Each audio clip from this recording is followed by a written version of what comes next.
E aí? Ah, agora tem. Agora tem som.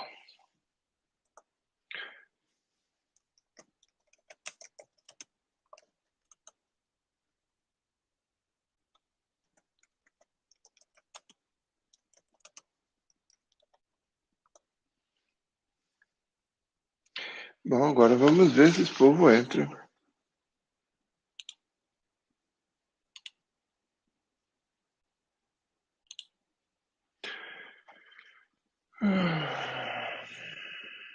Agora tem.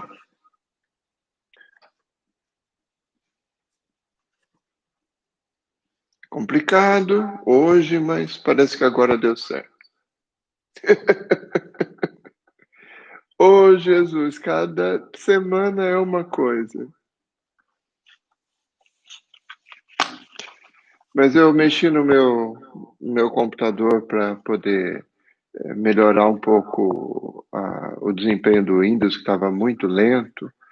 E aí deve ter mexido em alguma configuração de microfone também. Bom, Fernando, obrigado. Espero que o Leider também entre. Vamos ver se o Leider vai conseguir entrar. Ou eu mando uma mensagem para ele.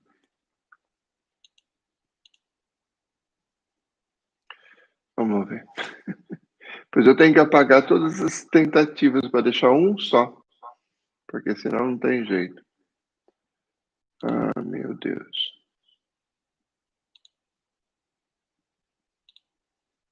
Vamos ver se ainda continua. Eu vou chamar o Leider pelo WhatsApp e aí a gente começa. Só um minutinho, viu, Fernando?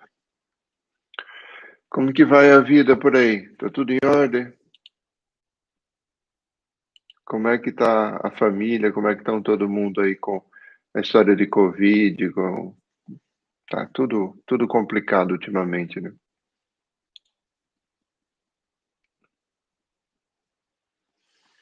Ah,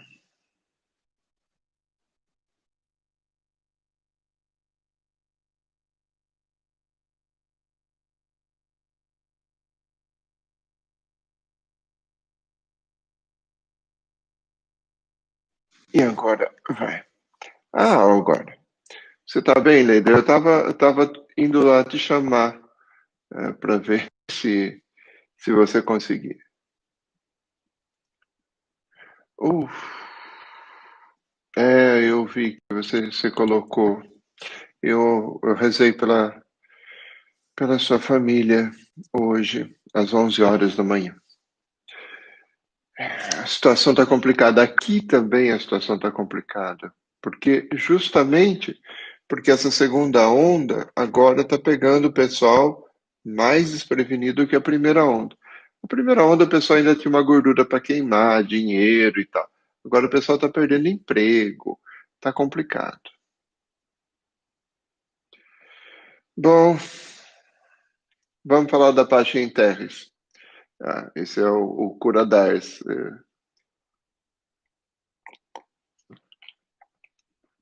Gosto dessa foto. Bom, é, vamos continuar rezando uns pelos outros, né? Eu estava vendo, a Pascha em Terres foi feita. Eu pus aí o link para você pegar o texto grátis, que é do Vaticano, é o texto oficial, para quem quiser ler. A Pascha em Terres foi feita em 63. Ela foi promulgada na Semana Santa de 63. 63 foi um ano complicado, né? Eu nasci em 64, mas 63 teve vários golpes de Estado, né? Estava tendo, em 63, a Guerra de Independência da Angola e a Guerra da Independência da Guiné-Bissau, né? Tinha várias guerras localizadas, né? E em 22 de novembro desse ano, de 63, bem para frente, evidentemente, John Kennedy foi assassinado. Você vê como que estava a situação. O Papa João XXIII fez em abril de 63 o texto Apache Terres. Depois ele morreu. Dia 21 de junho, nós temos Paulo VI, celebrando o pontificado e tal, e o Concílio Vaticano II no meio, acontecendo, 63. Bom, ela é uma encíclica que foi feita em 5 partes, né? A primeira parte fala de direitos e deveres individuais. A segunda parte fala de relações entre pessoas e poderes políticos e poderes públicos.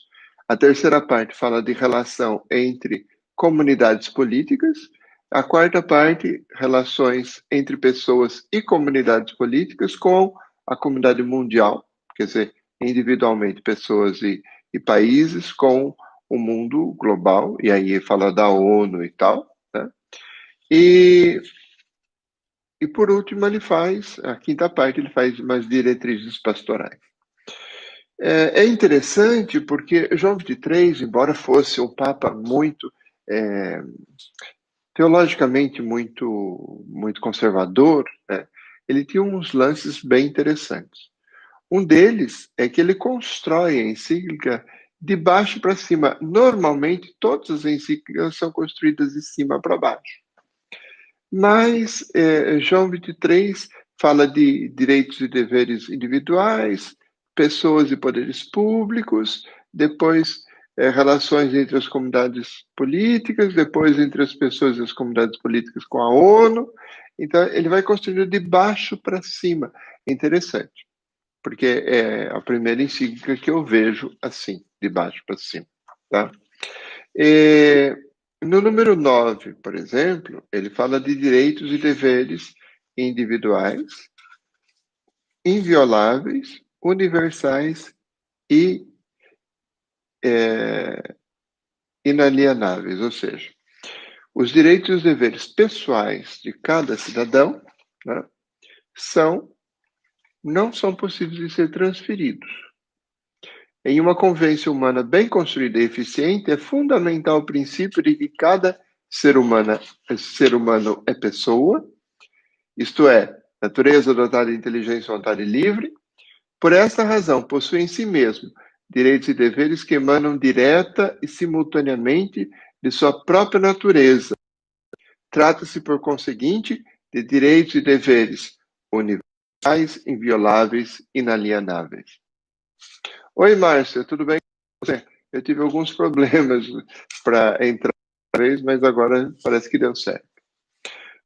Bom, quando a gente fala, por exemplo, no número 9, a gente fala disso, no número 21, né, ele fala do direito à propriedade privada, que é uma coisa que a doutrina social da igreja volta várias vezes a falar, e na encíclica anterior ele dizia que a propriedade privada é, na verdade, uma defesa da liberdade, né? Oi, Fernando. Ah, isso é verdade. Ele estende, ele começa a estender. Pela primeira vez, fala-se das pessoas de boa vontade, é verdade. Ele não fala apenas de membros da igreja. E é interessante porque lá no fim, ele vai falar de trabalho com gente que não é católico e mesmo com gente que não tem fé. Ele vai falar lá nas diretrizes pastorais. Bom, no número 22, retomando aqui, ele fala do direito, 21 ele fala do direito à propriedade, 22 ele fala da função social da propriedade, para que os neoliberais não se esqueçam, tá? Depois, ele fala de direito à imigração, direito à associação, fala algumas coisas, ele retoma, né? No número 34, ele vai dizer uma coisa bem interessante, que é uma convivência baseada unicamente em relações de força, nada tem de humano. Ou seja, a ditadura, né? A ditadura não é humanamente possível. Ela é desumana. Márcia, espero que você consiga acompanhar, Márcia. O seu sinal está fraco, mas qualquer coisa você vê depois, porque ela fica. Eu vou apagar aquelas tentativas, eu vou deixar só essa na página, e depois você consegue retomar se você precisar, tá? Uma coisa que ele faz de interessante nessa encíclica é que a cada final de parte ele diz de sinais dos tempos, ou seja, ele quer falar de coisas que são boas. São sinais dos tempos no sentido positivo. E aqui, por exemplo, no número 30 e no número 40, ele vai falar, por exemplo, dos sinais dos tempos dos trabalhadores que não aceitam mais ser tratados como objeto, tá? Então, é uma exigência de dignidade. Depois, no 41, ele vai dizer das mulheres, do ingresso das mulheres na vida pública. Ele celebra esse ingresso das mulheres, tá? Número 43, ele vai dizer que é sinal dos tempos a dignidade de classes. Não dá mais para falar de classes superiores e classes inferiores, mas todas as classes têm uma igual dignidade. Ele diz isso também, tá? Depois, número 44, ele fala que é sinal dos tempos, que as discriminações raciais não encontram nenhuma justificação. Ou seja, ele celebra o fim da discriminação racial, né? 63. Tem bastante ebulição em cima desse tipo de coisa, tá? Depois, a segunda parte, ele vai, quando ele falar das relações entre pessoas e poderes públicos, por exemplo, no 48, que é bem interessante, ele vai dizer que a autoridade, ela vem da força moral. A autoridade é, sobretudo, uma força moral. Ou seja, ele está indiretamente criticando a autoridade dos ditadores. Ou seja, a autoridade não pode vir da força física ou da força de um exército, né? Depois, ele diz, no 52, ele vai fazer uma passagem teórica para justificar a democracia, que é interessante, porque poucos documentos da igreja tratam dessa passagem teórica, porque a igreja durante muito tempo fez passagem teórica, fez justificativa teórica da monarquia, mas aqui ele faz da democracia. 52. Pelo fato, porém, da autoridade prover de Deus, ele fala de toda autoridade, então é um aspecto meio filosófico assim, de nenhum modo se conclui que os homens não tenham faculdade de eleger os próprios governantes. Falar da autoridade que provém de Deus é um dos argumentos da monarquia. Mas ele diz, olha, isso não exclui a faculdade de escolher governantes, de determinar a forma de governo e os métodos e a alçada dos poderes públicos.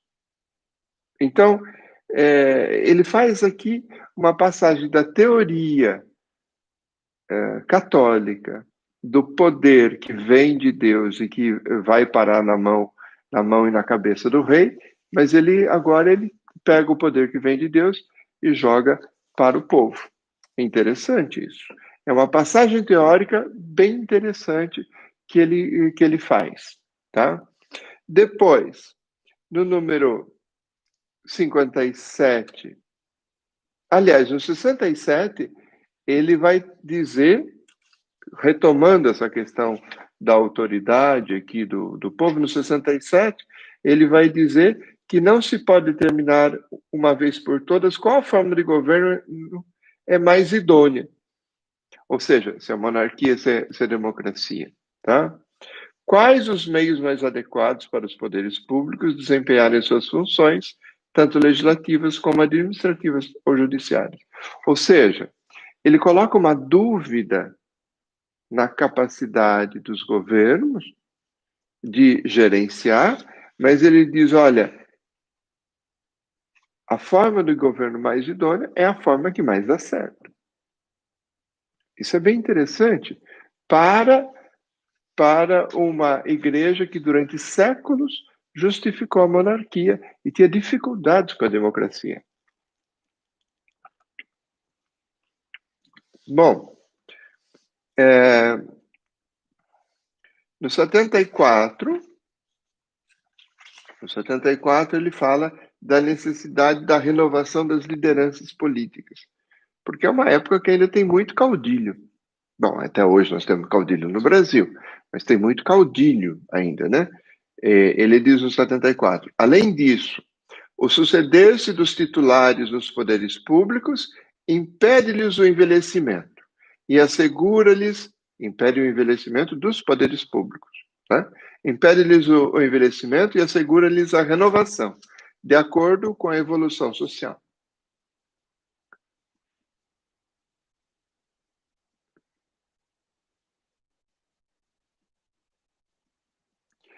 Sim, Fernando, eu vi que você está falando que a paz em terras foi bem recebida, mas não se esqueça que o João 23 trabalhou a vida inteira como nuncio apostólico e como diplomacia ele vai construindo de baixo para cima e ele vai construindo depois em redor da ONU.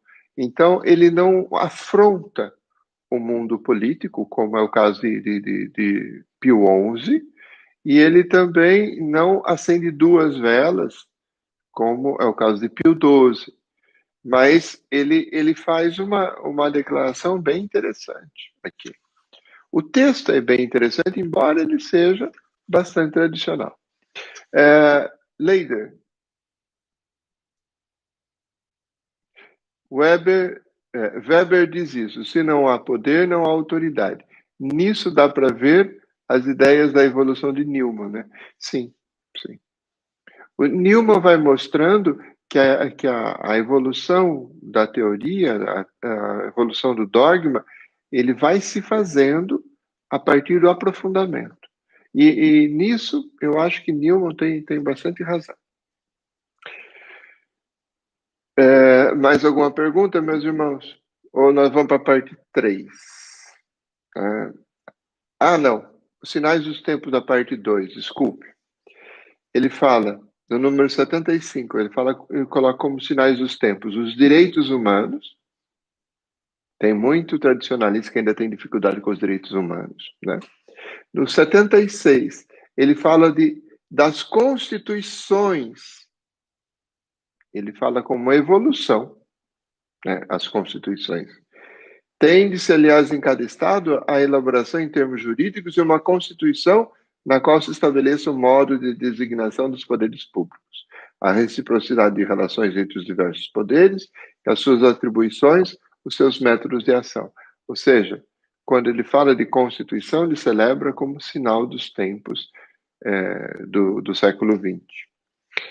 Claro que a Constituição não foi inventada no século XX, né? Mas o fato de todos os estados adotarem constituições, ele vê como uma possibilidade bem interessante. Depois, 79, ele fala da humanidade que agora começa a estar consciente da própria dignidade de pessoa humana. E dizer que as pessoas são dignas é um sinal dos tempos. Na terceira parte, quando ele fala de relações das comunidades políticas, ou seja, entre estados, ele não fala de nações, ele fala de estados. Então, ele fala, no número 86, por exemplo, deixa eu ver, onde está o 86? Ele diz aqui, as relações mútuas entre os estados devem basear-se na verdade. Porque nós temos muitas relações entre estados que se baseiam na propaganda política, simplesmente. Agora, ele baseia a relação na verdade, né? O que é uma boa base para a relação dos estados, né? O problema é que os estados não estão baseados na verdade. estão muito mais baseadas na propaganda política do que em outra coisa. Tá?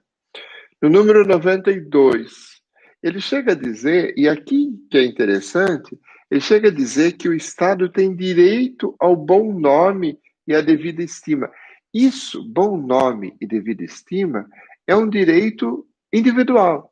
E ele passa isso para um direito coletivo, como se o Estado fosse um coletivo dos indivíduos, ou seja, por isso que eu estou falando que ele constrói a encíclica de baixo para cima. Né? O Estado é a representação jurídica de todos os indivíduos individualmente. Por isso, ele chega a dizer que o Estado tem direito ao bom nome e à devida estima.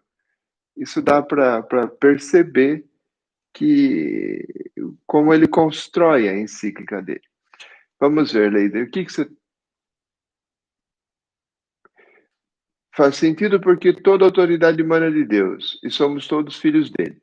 A lógica é que sejamos dignos e que a democracia e a igualdade das relações entre Estados se justifiquem. Claro, Leider, sem dúvida. Mas é uma passagem teórica importante. Lógica, sem dúvida, tem. Mas é uma passagem teórica bem importante porque não é comum essa passagem teórica nos documentos da igreja. Mas eles vão evoluindo. Né? Vamos lá. Depois, no 101, ele fala aqui uma coisa interessante que nós ainda não conseguimos chegar. Atualmente, o dinheiro não tem fronteiras. Eu consigo mandar dinheiro do meu celular ou do meu notebook para mim mesmo, para outra pessoa no Brasil, sem grandes problemas. Isso se faz em 10 minutos, tá? Agora, as pessoas têm fronteiras. É difícil, às vezes, você conseguir um visto para vir trabalhar aqui ou para ir trabalhar em outro lugar e tal, né? Quantas pessoas não morrem na passagem do mar Mediterrâneo com aqueles traficantes de gente, né? E cada traficante cobra taxas absurdas para traficar as pessoas. Quer dizer, se paga muito e ainda as pessoas morrem no meio do caminho, né? Mas é o 101 que eu queria comentar, né? Ele diz assim: é sabido que todos, em algumas regiões, subsiste a desproporção entre a extensão da terra cultivável e o número de habitantes. Em outras, entre riquezas do solo e capitais disponíveis. Impõe-se, pois, a colaboração dos povos, com o fim de facilitar a circulação de recursos, capitais e mão de obra. Ou seja, ele está aqui advogando que as fronteiras sejam menos rígidas. Ele, logo depois do 103, ele fala de refugiados políticos que não perdem a sua dignidade humana, tá? No número 109, ele fala, aqui entra o fundo da questão, né? Aqui ele fala do desarmamento, no 109. É-nos igualmente doloroso constatar como em estados economicamente mais desenvolvidos se fabricaram e ainda se fabricam gigantescos armamentos. Gastam-se nisso somas enormes de recursos materiais e energias espirituais. Impõe-se sacrifício nada leves aos cidadãos dos respectivos países, enquanto outras nações carecem da ajuda indispensável ao próprio desenvolvimento econômico e social. Complicado. E aqui, quando ele fala do desarmamento, ele vai começar no 110, 111, 112 para frente, ele vai falar, por exemplo, da teoria do equilíbrio de forças. Ele vai dizer que não se pode se basear nessa teoria. Por quê? No 111 ele vai dizer porque os povos vivem num terror contínuo, porque não sabe quando vai cair uma bomba na cabeça, né? Sim, Leider, Sim, todo mundo tem a ideia de que o João XXIII era um avô bonachão, mas ele foi núncio apostólico aqui em Paris durante muito tempo. E não se anúncio apostólico em Paris, Washington, na Alemanha, qualquer meia boca. Ele era um cara extremamente astuto e é interessante, ele fazia as coisas de forma bastante prática. É interessante isso. Bom, quando ele fala, por exemplo, de desarmamento, no 113, ele diz que é necessário proceder a um desarmamento integral, né? Mas que todo mundo vá se desarmando até chegar a uma confiança mútua, né? O qual a verdadeira paz entre os povos não se baseia, 103, não se baseia em tal equilíbrio, equilíbrio de forças, mas sim e exclusivamente na confiança mútua. Sim, é o equilíbrio do terror que ele condena e que ele diz que não dá para se manter. Bom, até hoje, muitas das nações mantêm o equilíbrio do terror, mas ele condena esse tipo de coisa, tá? Na terceira parte, ele vai dizer que sinal dos tempos são as negociações, número 125. 125 ele vai dizer, sinais dos tempos são as negociações. 126 ele vai dizer, não é mais possível pensar que nessa nossa era atômica a guerra seja um meio apto para ressarcir direitos violados. Veja bem, olha, eu vou até colocar aqui número 26.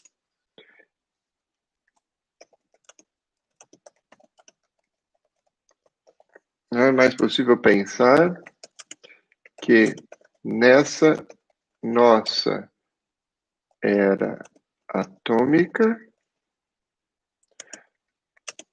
a guerra seja um meio apto para ressarcir direitos violados. O que ele está dizendo aqui?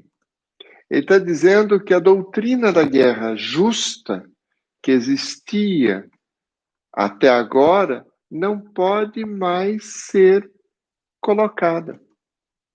A doutrina da guerra justa não existe mais numa era atômica.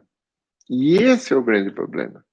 Porque tem gente que ainda acha que o Papa Francisco não deveria ter tirado a doutrina da guerra justa do catecismo da Igreja Católica.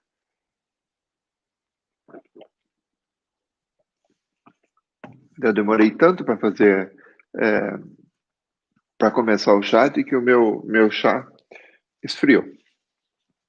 Quarta parte, né? Quarta parte, relações entre seres humanos e comunidades políticas com a comunidade mundial. Aqui ele vai elogiar a ONU, né? E é bem interessante. Número 141, ele elogia a ONU. O 142, ele elogia a Declaração dos Direitos Humanos. Ele vai fazendo algumas coisas e tal. Mas o que eu queria... Essa quinta parte, essa quarta parte, ela é bem pequena. E não tem... Não, ela tem sim, Sinais dos Tempos. Quando ele elogia a ONU e a Declaração Universal dos Direitos Humanos. Mas o que eu queria dizer para vocês, e aqui que está interessante, é que ele, no 151 e 152, ele fala de uma ruptura entre fé e ação temporal. Ou seja, tem muita gente que não consegue trabalhar o ora et labora, fica só no ora. E essa é uma grande dificuldade dos nossos tempos. Porque nós conseguimos, na Igreja do Brasil, por exemplo, nós conseguimos colocar muitos leigos trabalhando, como ministros, catequistas, gente que cuida da igreja, equipe de recepção, grupos de jovens, né, grupo de vicentinos e tal. Mas eles ficam internamente na igreja. E esse é um problema, porque o Papa João XXIII, já naquela época, dizia que é preciso que a gente saia da igreja, tá? No 156, né? No 156, ele vai dizer justamente a aplicação desse texto, dessas linhas e tudo, oferece, por conseguinte, aos católicos vasto campo de colaboração, tanto com os cristãos separados dessa fé apostólica, então está falando dos protestantes, tá? Como com pessoas sem nenhuma fé cristã. E está falando dos não cristãos e dos ateus, as quais, no entanto, está presente a luz da razão e operante a honradez natural. Em tais circunstâncias, procedam com atenção os católicos de modo a serem coerentes consigo mesmo e não descerem a compromisso em matéria de religião e de moral. Tá? Mas ele vai dizer que é preciso que a gente trabalhe junto. Então, trabalhar junto com protestantes e ateus. É interessantíssimo quando ele fala isso. Bom, ele já tá nos ventos do Vaticano II, evidentemente, porque o Vaticano II está se desenrolando, né? Mas então ele está falando aqui de ecumenismo, de diálogo interreligioso a partir da ação, não a partir da discussão teórica, mas a partir da ação. E aqui que é o ponto que eu acho que o nosso ecumenismo tem falhado. Nós temos muita discussão ecumênica e temos muito pouca colaboração ecumênica. É preciso que a gente tenha um ecumenismo na ação. João 23 tem razão. Para terminar, ele cita um texto que é clássico e que é maravilhoso, que eu adoro, que é Efésios 2, 14 a 17, né? Ele está no número 168. Ele vai dizer que Jesus é o príncipe da paz. Se a gente quer estar em paz, precisamos estar com o Cristo. E, por final, no 170, ele usa uma expressão que é muito típica de Francisco, mas ele fala de abaterem os muros, não, abaterem as barreiras, barreiras que dividem. É bem de Francisco isso. Francisco está pegando dele, né, o texto. Inflame Cristo a vontade de todos os seres humanos para baterem barreiras que dividem, para corroborarem os vínculos da caridade mútua, para compreenderem os outros, para perdoarem aos que tiverem feito injúrias. Sob inspiração da sua graça, tornem-se todos os povos irmãos e floresça neles e reine para sempre essa tão suscitada paz. Gostei muito do texto. A data é 11 de abril de 63, solenidade de Quinta-feira Santa. Não se esqueça que na Quinta-feira Santa, Jesus deu o mandamento do amor e lavou o pé dos discípulos. Texto bem interessante. Ou seja, para a gente fazer a paz, É preciso que a gente se lave os pés mutuamente. O texto é bem interessante, ele é bem astuto em matéria de diplomacia, como disse o Leider, como lembrou o Leider, e o texto é muito interessante. Agora, a ideia de que ele é um avôzão, brincalhão, bonachão e tal, é a ideia de que muita gente passou de João 23, mas esqueceu que se fosse um cara que não fosse tão astuto, não teria convocado um concílio que não tem precedentes na história da igreja. Todos os concílios foram para condenar heresias, né? O Concílio Vaticano II não foi para condenar heresia, não quis condenar heresia, não foi convocado para isso, não quis, né?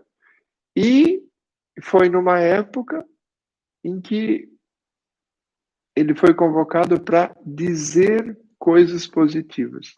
Ou seja, João 23 é um sopro do Espírito Santo, você queira ou não queira, goste ou não goste. Ele fez João 23, com sua santidade, acabou mudando a história da igreja. Bom,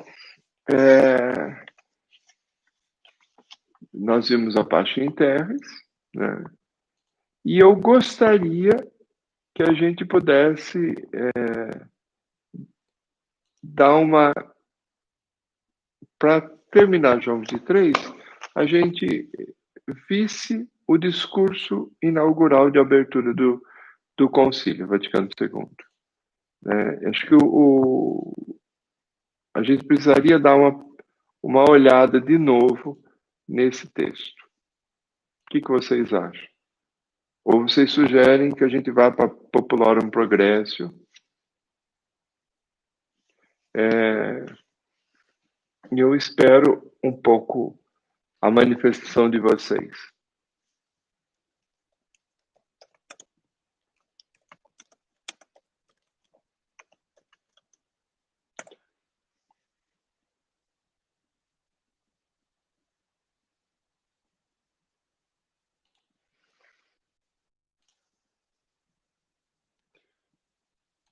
Eu espero.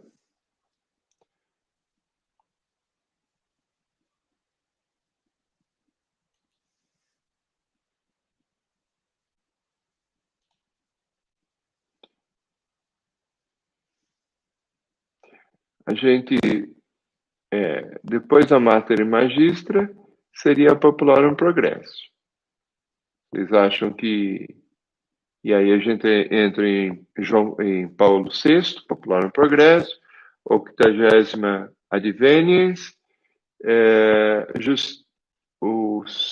a Humani Vitae, e aí seriam 3 de Paulo VI, Popularum Progressio, 80ª Adveniens e a Humani Vitae. A Humani Vitae que deu toda a conclusão a respeito da questão do aborto e tal, e até hoje da pílula anticoncepcional.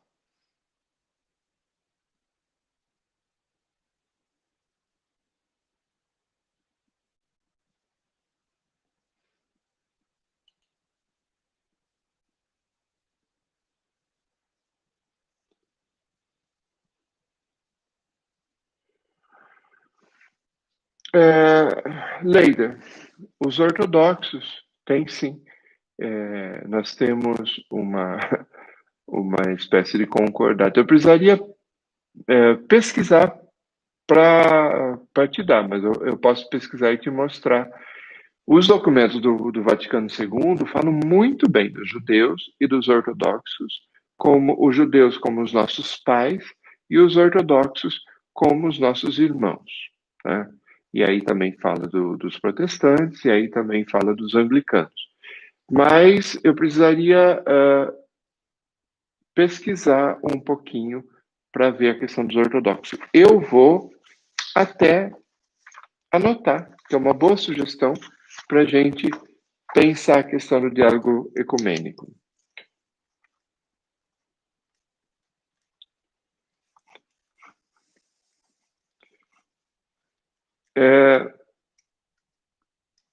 Fernando, se você concorda que a gente pegue o discurso inaugural do Vaticano II e depois vá para Paulo VI? Pode ser?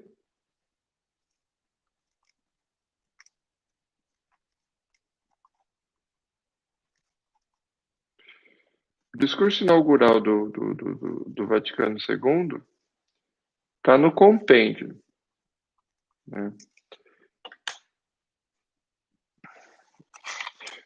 Está no compêndio. E eu já fiz uma live uma vez sobre isso, mas gostaria de voltar com um pouco mais de profundidade nesse texto, se for possível, ok? Estou esperando a manifestação do Fernando, acho que ele... Ah, pode ser? Ok. Então fica combinado. Próximo é o discurso de abertura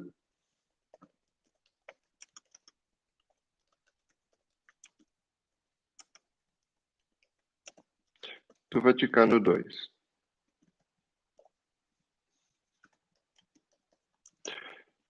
E ainda é João 23, mas já dá um pulo para nos ajudar a entrar em Paulo VI, tá? Meu irmão, muito obrigado. São 41 minutos. Você deve estar cansado, mas muito obrigado por acompanhar o texto. Para mim, isso está sendo muito enriquecedor. Enriquecedor por eu ter que escrever, estudar tudo, enriquecedor pelos comentários que vocês fazem toda vez, porque olha, vocês são ótimos.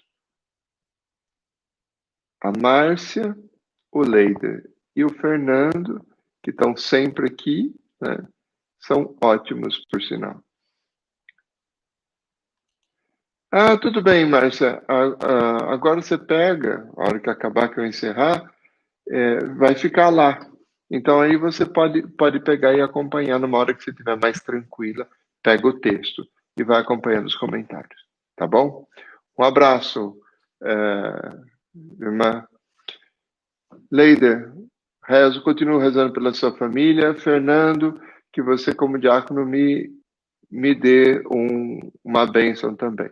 O Senhor esteja convosco, Ele está no meio de nós.